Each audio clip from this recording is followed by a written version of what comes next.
Hi folks, we're going to take a look at the solutions to numbers 3 and 4 from lesson 5. Okay, so here in the first one they ask us to determine if a function is continuous at a given point. Okay, now notice here that the point that they're giving us is the one at x equals 10. So remember that in order to determine whether a function is continuous, the function has to have a limit there and the function value has to be equal to that limit. Okay. So if I don't look too closely here, I might sort of think, well, let me take the limit from both sides. Okay, and the expectation here is that you're using the correct notation. So you'll take the limit as x approaches 10 from the right. Okay, and here, since we're taking from the right, we have to look for where the x values are greater than 10. So that means that's going to be log x. Okay, and here, log x is going to approach log of 10 as x approaches 10, which is just equal to 1. Okay, and then if I take the limit as x approaches 10 from the left, okay, in this case here I'm interested in those y values when x is less than 10, so that would be the second part here. So I'd be taking the limit of x minus 9 squared as x approaches 10 from the left. So here we've got that x minus 9 is going to approach 10 minus 9. So 1 squared equals 1. And we see that this function has a limit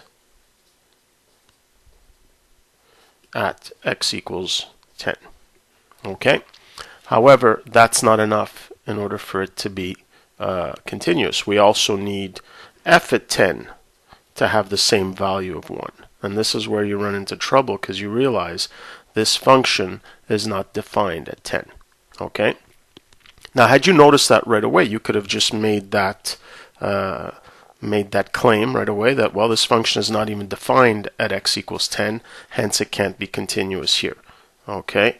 But, you know, in case you did go through the motions, make sure you're always checking that second condition. So here, f at 10 is not defined. Okay, and so our conclusion is not continuous. Okay, so again, always make sure you check that second condition. It's just as important as the first one that the limit exists.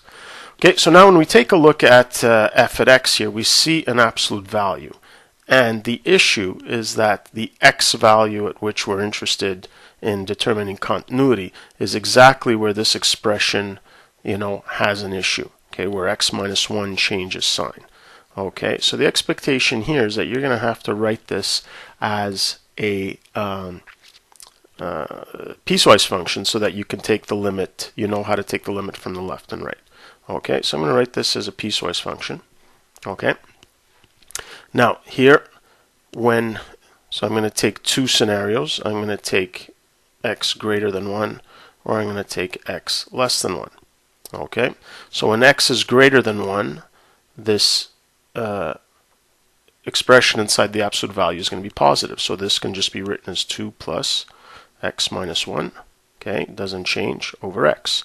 Whereas when x is negative, well, this is going to be 2 plus negative x minus 1.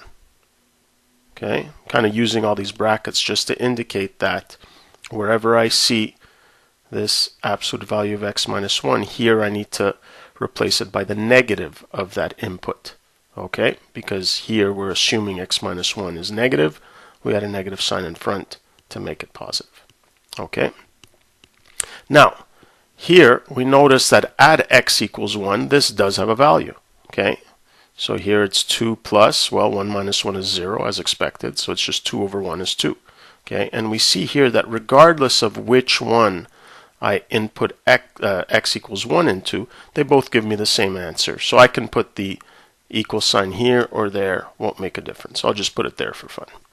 Okay, so let's simplify this here so that we can take our one-sided limits. So here we have just x, okay, and 2 minus 1 is 1, so x plus 1 over x when x is greater than or equal to 1.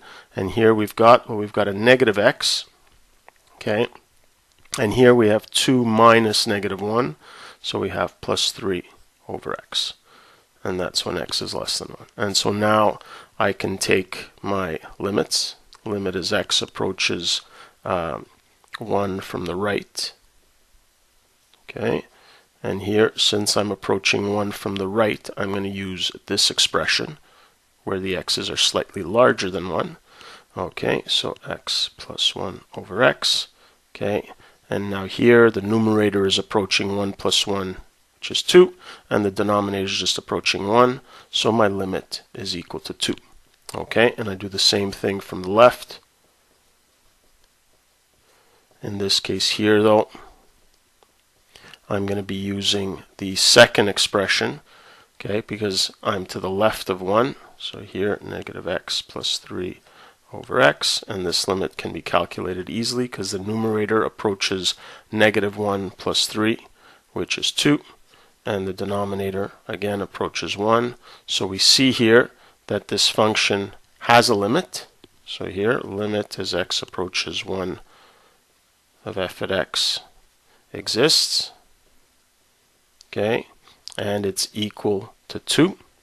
And now let's test f at 1. Okay, we had already calculated that. If I stick in f at 1, I get 2 plus 1 minus 1 is 0, so 2 over 1 is equal to 2. Therefore, the f is continuous at x equals 1. Okay, because we've shown that the function has a limit at that point, okay, and the limit and the function value are equal. All right, so let's move on to number 4 here. So it's a bit of a different question because it says determine the value of a which makes this function continuous. So I have this piecewise function, and I need it to be continuous at 2. So I need to find whatever a value will make it continuous. Well, again, what does it mean to be continuous? Well, first of all, this function has to have a limit at 2. That means that the limit as x approaches 2 from the left of f at x has to be equal to the limit as x approaches 2 from the right of f at x. Okay, this is a condition of having a limit. So let's see what that gives us. Well, if I'm approaching from the left, I'm going to be using this equation. So limit as x approaches 2 from the left of here ax squared plus 2 has to be equal to the limit as I approach from the right. Well, now I'm working with x values greater than 2, so it's going to be that second equation, a squared x minus 4. Okay, but these are two limits that are easy to take. So here, as x approaches 2, this just approaches a times 2 squared. Okay, and plus 2, because that's not affected by x approaching 2. And on the other side, a squared x is just going to approach a squared times 2. And again, the minus 4 is unaffected by x approaches 2, so it just stays the same. And lo and behold, I have an equation I can solve now in only one variable.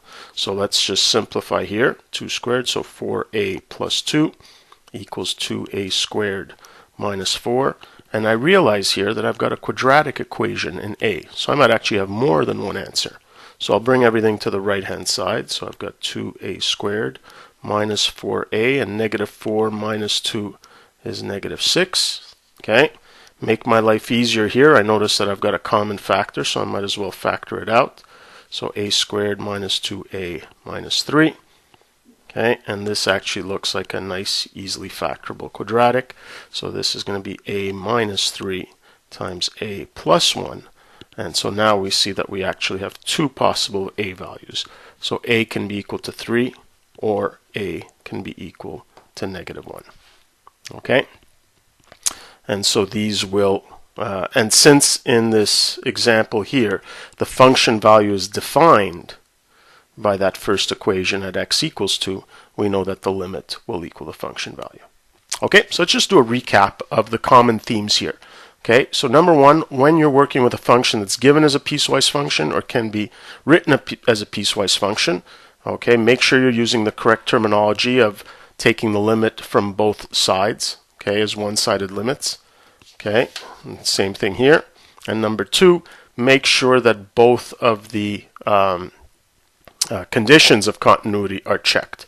Okay, so in this case here, while it did have a limit, because it wasn't defined at that value, it wasn't continuous. Here it did have a limit, it did have a function value, and they were actually one and the same.